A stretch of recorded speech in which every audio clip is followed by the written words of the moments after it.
Ezra, toko 10. Ary raha mbola nivavaka sy nitsotra Ezra, sady nitomany sy niankohoka teo anoloan'ny tranon'Andriamanitra, dia nivory teo aminy ny olona marobe avy tamin'ny Israely, na lehilahy na vehivavy mba amin'ny ankizy madinika, fa nitomany mafy dia mafy koa ny olona.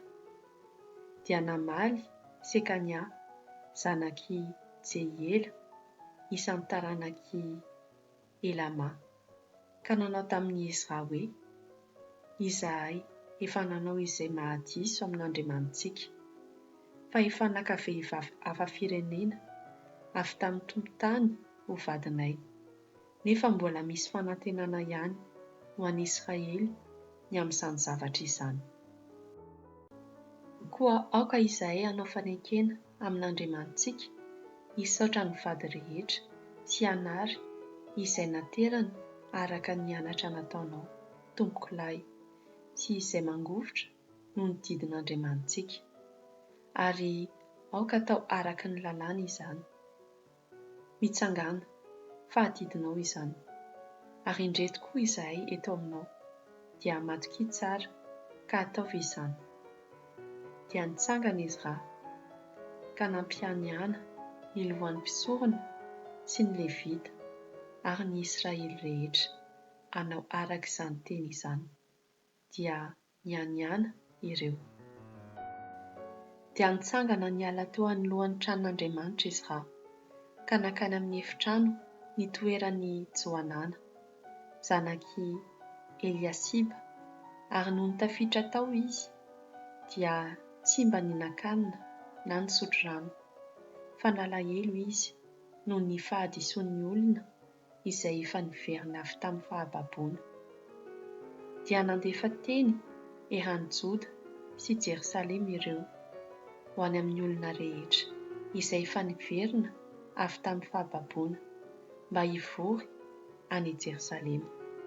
Ary na iza no tsy tonga amin'ny atelony araka ny tenin'ny mpanapaka sy ny loholona, dia horobaina ny fananany rehetra, ary esorina amin'ny fiangonan'ny olona izay efa niverina avy tamin'ny fahababoana izy.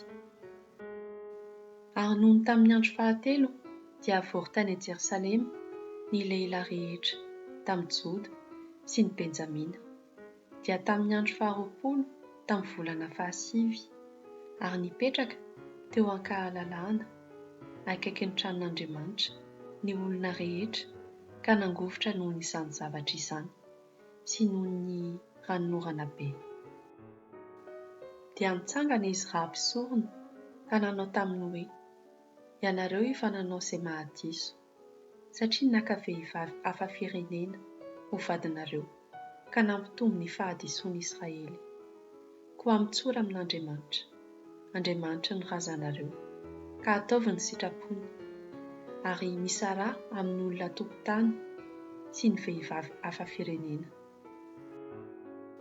Dia namaly ny fiangonana rehetra ka niredina mafy hoe: izay lazainao dia tsy maintsy ataonay, nefa maro ny olona ary fahavaratra ny andro, ka tsy mahatoetra etỳ ala-trano izahay, sady raha tsy vita indray andro na indroa andro aza izao, fa maro izahay no efa nanota tamin'izany zavatra izany.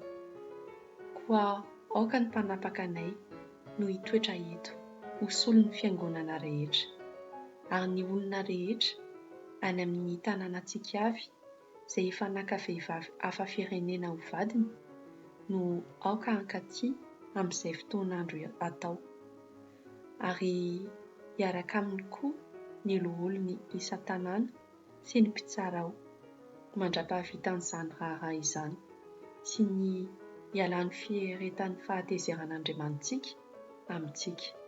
Jonatana zanaky Asaela sy Jahaza zanaky Tikvaiany no nanohitra izany, ary Mesolama sy Sabetai Levita ny andany taminy koa.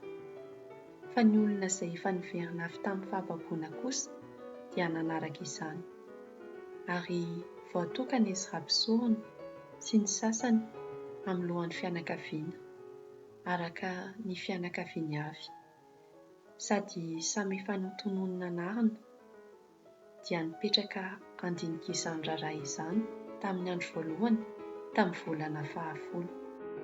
Ary noho ny tonga ny andro voalohany tamin'ny volana voalohany dia vitany ny raharaha ny amin'ny lehilahy rehetra izay efa naka vehivavy hafa firenena ho vadiny. Ary ny hita teo amin'ny taranaky ny mpisorona izay efa naka vehivavy hafa firenena ho vadiny dia izao: ny teo amin'ny taranaky Josoa zanaky Jozadaka, sy ny rahalainy dia Maaseia sy Eliezera sy Jariba ary Gedalia, dia nanolan-tanana nanaiky hisaotra ny vadiny izy ireo tsy handoa ondriny iray avy ho fanatim-panorenany. Ary ny avy tamin'ny taranaky Mera dia Anania sy Jebedia, ary ny avy tamin'ny taranaky Arima dia Maaseia sy Elia sy Semaia sy Jeiela ary Ozia.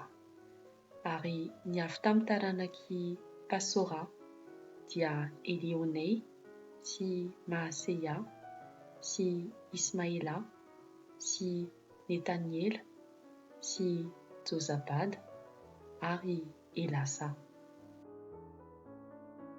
Ny avy tamin'ny Levita dia Jozabada sy Simei sy Kelaia, Kelita izany, sy Petaia sy Joda ary Eliezera. Ary ny avy tamin'ny Pihira dia Eliasiba. Ary ny avy tamin'ny mpiandry varavarana dia Saloma sy Talema ary Ori. Ary ny avy tamin'ny Israely koa, ny avy tamin'ny taranaky Parosi dia Ramia sy Jizia sy Malkia sy Mianina sy Eleazara sy Malkia ary Benaia. Ary ny avy tamin'ny taranaky Elema dia Matania sy Zakaria sy Jeiela sy Abdia sy Jeremota ary Elia. Ary ny avy tamin'ny taranaky Zato dia Elionei sy Eliasiba sy Matania sy Jeremota sy Jabada ary Aziza.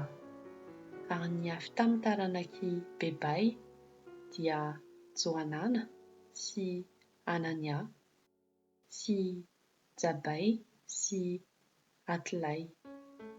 Ary ny avy tamin'ny taranaky Bani dia Mesolama sy Maloka sy Adaya sy Jazoba sy Seiala sy Ramota.